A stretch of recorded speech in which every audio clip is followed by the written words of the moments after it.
सास ने अपने फौजी दामाद को खत लिखा।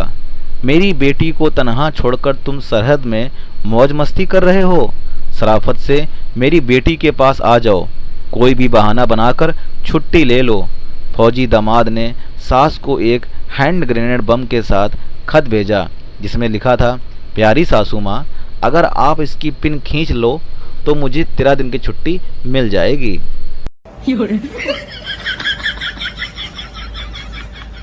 स्कूल के दिनों की यादें। पेपर छूटने के बाद दोस्तों के सॉल्व किए हुए मैथ्स का आंसर 0.8 है या 0.08, इस पर बहस होती रहती थी और मैं सिर्फ चुपचाप सोचता रहता, साला मेरा आंसर 1700 कहाँ से आया।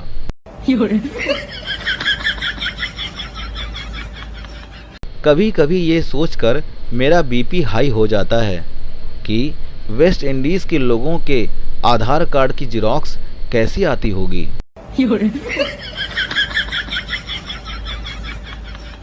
संता, ये तुम हर पैक के बाद जेब से निकालकर क्या देखते हो। बनता, बीबी की फोटो जब सुंदर लगेगी तो इसका मतलब चढ़ गई है।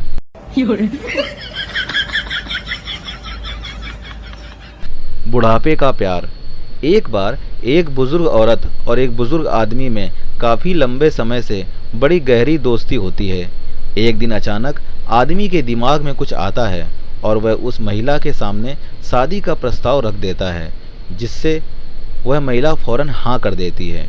इस घटना के अगले दिन जब वह आदमी सुबह सो के उठता है तो उसे ठीक से याद नहीं रहता कि उस महिला ने उसके प्रस्ताव का क्या जवाब दिया था। काफ़ी देर तक कोशिश करने के बाद भी जब याद नहीं आता तो महिला को फ़ोन लगाता है। बुजुर्ग आदमी, कल मेरे शादी के प्रस्ताव पर तुमने क्या जवाब दिया था, हाँ या ना। महिला, भगवान का लाख लाख शुक्र है कि तुमने फ़ोन कर दिया।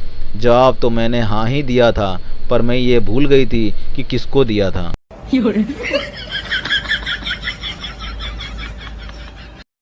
99% लड़कियां कभी अपनी गलती नहीं मानती, बाकी रही 1% गलती मानकर आधे घंटे बाद कह देती हैं कि गलती वैसे तुम्हारी ही थी।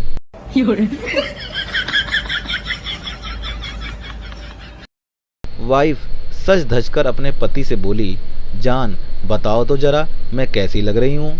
पति बोला, भगवान कसम ऐसी लग रही है कि दिल करता है तुझे पाकिस्तान में फेंकाऊं।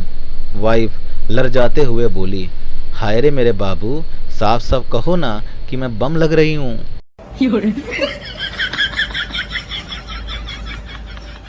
लालू यादव घूमने आए। एक दुकान में लालू दुकानदार से, ई बंदरवा का फोटो कितने का है। दुकानदार चुप। लालू दोबारा, ए दुकानदार, ई बंदरवा का फोटो कितने का है। दुकानदार फिर चुप।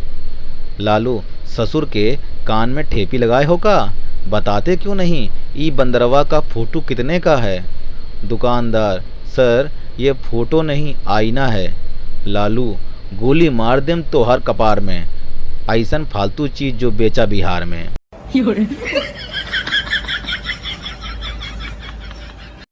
मच्छर का बच्चा पहली बार उड़ा।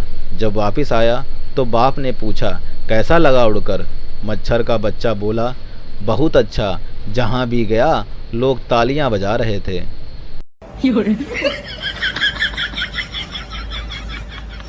पत्नी, तबीयत खराब सी लग रही है। पप्पू, ओह नो, मैं सोच रहा था कि हम आज डिनर कहीं बाहर करने चलते।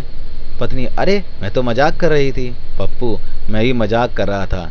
शाबाश, चल उठ रोटी बना। पति और पत्नी का जोरदार झगड़ा होता है। पति गुस्से से, तेरी जैसी 50 मिलेंगी। पत्नी हंस के, अभी भी मेरी जैसी ही चाहिए।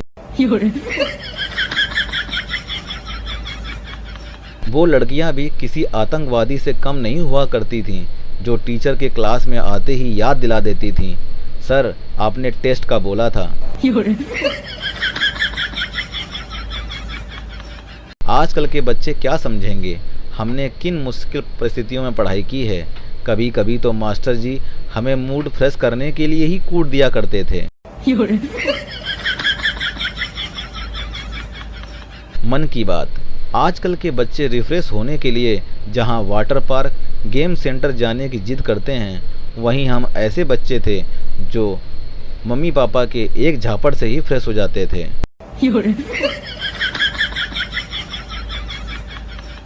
वो भी क्या दिन थे जब बचपन में कोई रिश्तेदार जाते समय 10 रुपए दे जाता था और माँ 8 रुपए TDS काट कर 2 रुपए थमा देती थी। घर का टीवी बिगड़ जाए तो माता पिता कहते हैं बच्चों ने बिगाड़ा है, और अगर बच्चे बिगड़ जाएं तो कहते हैं टीवी ने बिगाड़ा है।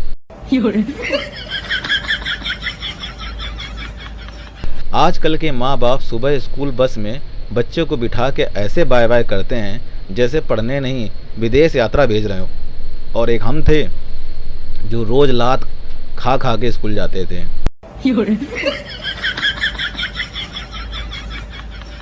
4-4 साल के बच्चे गाते फिर रहे हैं, छोटी ड्रेस में बॉम्ब लगदी मैनू। साला जब हम 4 साल के थे तो एक ही वर्ड याद था, वही गाते फिरते थे, शक्ति शक्ति शक्तिमान, शक्ति शक्ति शक्तिमान।